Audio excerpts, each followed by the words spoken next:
Hello, my name is Vikram. आज हम cover करेंगे स्टैटिक जीके का एक बहुत ही इंपॉर्टेंट पार्ट, गुप्त साम्राज्य यानी गुप्ता एम्पायर।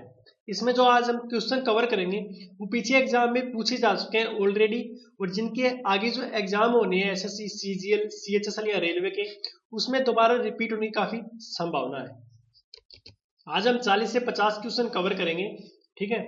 अगर आप चाहते हो कि आप हमारी कोई भी वीडियो मिस ना करें तो आप हमारे चैनल को प्लीज सब्सक्राइब कीजिए। अगर ये वीडियो अच्छी लगे तो इसको लाइक कीजिए। तो चलिए स्टार्ट करते हैं।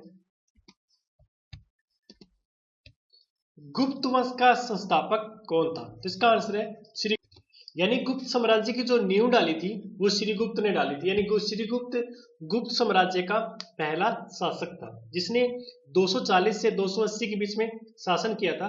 श्रीगुप्त का जो उत्तराधिकारी था, यानी इसके बाद जो शासक राजा बना था वो था घटोत्कच, जिसने 280 से 320 के बीच में शासन किया था। गुप्त काल के दौरान महान खगोल विज्ञानी और गणितज्ञ कौन था? इसका आंसर है आर्यभट्ट। आपको पता है आर्यभट्ट वो पहला साइंटिस्ट था जिसने ये बताया था कि जो पृथ्वी है वो सूर्य के चारों ओर घूमती है। इसने एक दो ग्रंथ भी लिखे थे जिसमें कि सूर्य सिद्धांत हो गया, एक आर्यभट्टिम जो कि काफी फेमस ग्रंथ है, ठीक है। गुप्त शासकों की सरकारी या दरबारी भाषा क्या थी? तो इसका आंसर है संस्कृत, या आप इसको प्राकृत भाषा भी बोल सकते हो। भारत का नेपोलियन कहा जाता है, तो इसका आंसर है समुद्र गुप्त को। इसको भारत का नेपोलियन क्यों कहा जाता है? इसके पीछे स्टोरी ये थी कि इसने उस टाइम एक आर्यवर्त था, एक दक्षिणावर्त था। तो आर्यवर्त के साइड 9 राजा थे, 9 शासक थे, और दक्षिणावर्त के साइड 12 शासक थे। उन दोनों को इसने अकेले पराजित किया था, इसी कारण इसको भारत का नेपोलियन भी कहा जाता है। और समुद्रगुप्त विष्णु का उपासक था, यानी विष्णु जो देवता थे उसके ये आराध्य मानता था। और इसका एक जो दरबारी कवि था उसका नाम था हरिसेन। क्या नाम था? हरिसेन। गुप्त वंश का वह शासक जिसने हुणों को भारत पर आक्रमण करने से रोका था, इसका आंसर है सकंद गुप्त। सकंद गुप्त की बात करी जाए तो उसने एक जो गिरनार पर्वत था, यानी जो गिरनार पहाड़ था, उसके ऊपर इसने एक सुदर्शन झील थी, उसका इसने पुनर्उद्धार किया था, यानी उसका दोबारा से निर्माण करवाया था। किसका? सुदर्शन झील का। गुप्त राजवंश किस लिए प्रसिद्ध था? तो इसका आंसर है कला और स्थापत्य के लिए। यानी उस टाइम जो कला और जो संस्कृति थी उसके का काफी विकास हुआ था गुप्त साम्राज्य के टाइम। अजंता कलाकृतियां का संबंध किस टाइम से? तो इसका आंसर है गुप्त काल से। आपको जैसे पता है जो अजंता की जो गुफाएं हैं वो मध्य प्रदेश के अंदर है। और इसके बाद जो अजंता की जो गुफाएं हैं वो टोटल 21 यानी 21 गुफाएं हैं, जिसमें आज के टाइम में सिर्फ 6 ही बाकी है। सिर्फ 6 ही शेष है, जो बाकी थी वो खत्म हो चुकी है। और उस 6 में से जो गुफा नंबर 16 और जो गुफा नंबर 17 है, ठीक है, वो गुप्त काल के टाइम की है, 16 और 17। जिसमें जो 17 नंबर है उसमें एक चित्रशाला है जिसको चित्रशाला का के लिए प्रसिद्ध है 17 नंबर गुफा। वो जो अजंता की गुफाएं थी ये जो बौद्ध धर्म था उससे संबंधित थी। आपको पता है बौद्ध धर्म की 2 ब्रांचेस थी, एक थी महायान और एक थी हीनयान। जो अजंता की गुफाएं वो महायान से संबंधित थी।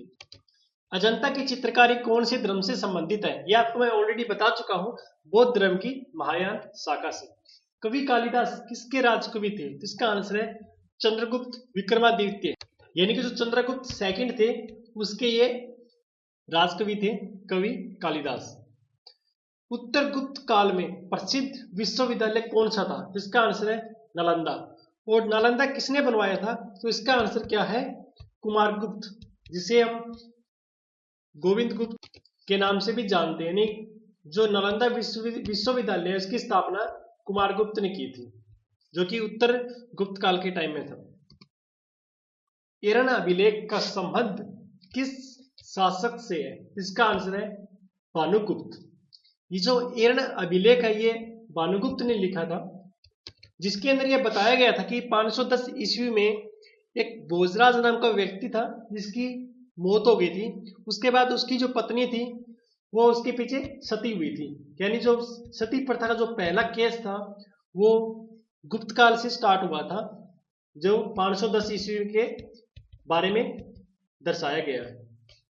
फायान किसके शासनकाल में भारत आया था? तो इसका आंसर है चंद्रगुप्त।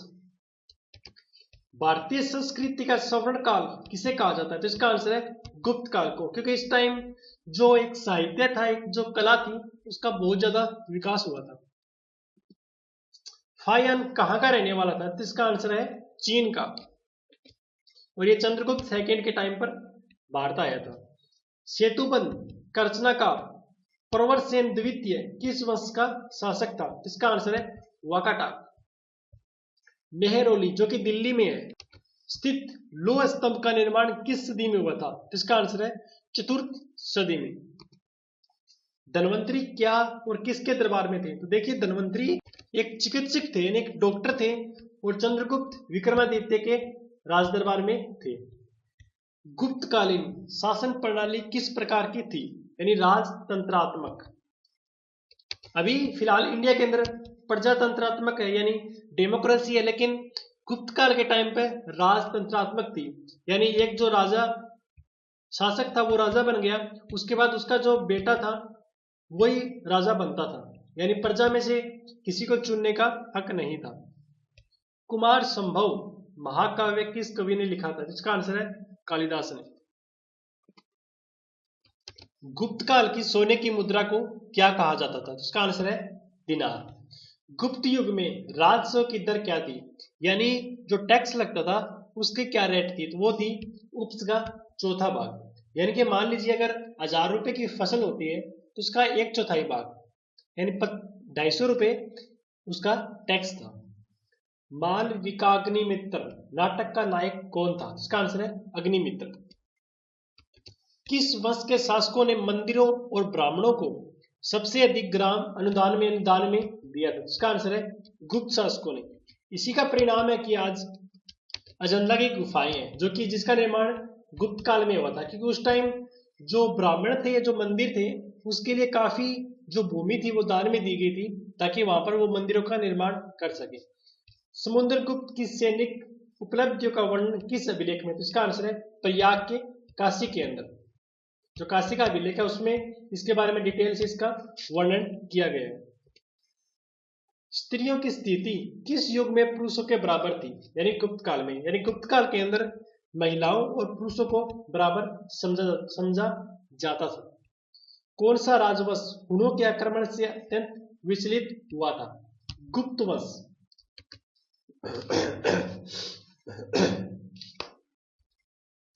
जो गुप्त वंश का शासक था सकंद गुप्त, उसके टाइम में जो हुनों का आक्रमण हुआ था जिसको उसने रोकने की कोशिश की थी और उसमें कामयाब भी हुआ था। अजंता की गुफाएं कहां पर स्थित है? तो इसका आंसर है बागदार, एमपी के अंदर। गुप्त वंश ने किस अवधि में शासन किया था? तो इसने किया था 319 से 500 ईस्वी के बीच में। बाल विवाह की प्रथा आरंभ हुई थी, तो इसका आंसर है गुप्त काल में। कि जो बाल विवाह की प्रथा स्टार्ट हुई थी वो गुप्त काल में स्टार्ट हुई थी। और जो गुप्त साम्राज्य का अंतिम शासक कौन था? उसका नाम है विष्णुगुप्त। यानी गुप्त साम्राज्य का सबसे पहला श्रीगुप्त और सबसे लास्ट वाला कौन था? विष्णु। और गुप्त साम्राज्य का जो सबसे प्रथम महान शासक था, सम्राट था, वो था चंद्रगुप्त प्रथम। आई होप कि आपको अच्छे से समझ में आ गया होगा। तो ये थी आज की स्टैटिक जीके को हिस्ट्री को लेकर हमारी सेकंड वीडियो, जिसमें हमने कवर किया गुप्त साम्राज्य के 40 से 50 इंपोर्टेंट क्वेश्चन जो कि पीछे एग्जाम में पूछे गए हैं और जिनके आगे एग्जाम में पूछे जाने की काफी संभावना है। जो कि अभी जो एग्जाम हो रहे हैं अभी एसएससी के सीएचएसएल और सीजीएल के, उसमें इसकी काफी संभावना है। आप इसको अच्छे से प्रिपेयर कर लीजिए। अगर आपको हमारी वीडियो अच्छी लगी तो प्लीज इसको लाइक कीजिए, इसको अदर स्टूडेंट के साथ शेयर कीजिए फेसबुक, ट्विटर या गूगल प्लस पे, ताकि आपके अलावा जो अदर स्टूडेंट है उनको भी इसका बेनिफिट मिल सके। अगर आप चाहते हो कि आपके लिए मैं इस तरह की दूसरी वीडियो लेकर आऊं तो प्लीज आप कमेंट कीजिए। जितनी ज्यादा आपके कमेंट होंगे मैं उतनी जल्दी नेक्स्ट वीडियो बनाने की कोशिश करूंगा। इसके अलावा मैं लेटेस्ट करंट अफेयर के बारे में भी एक सेक्शन स्टार्ट करने की सोच रहा हूँ। अगर आप कमेंट करते हो, रिक्वेस्ट करते हो, तो वो भी मैं बहुत जल्द आपके लिए लेकर आऊंगा। अगर आप चाहते हो मैं किसी अलग टॉपिक पर वीडियो बनाऊं तो आप कमेंट कीजिए। ओके, तो thanks for watching and please इस चैनल को सब्सक्राइब करना मत भूलिए, ताकि जब भी कोई नई वीडियो अपलोड हो तो आपके पास उसकी सूचना मिल सके और आप उस वीडियो को देख सके और कुछ न कुछ सीख सके। Okay, thanks for watching, best of luck.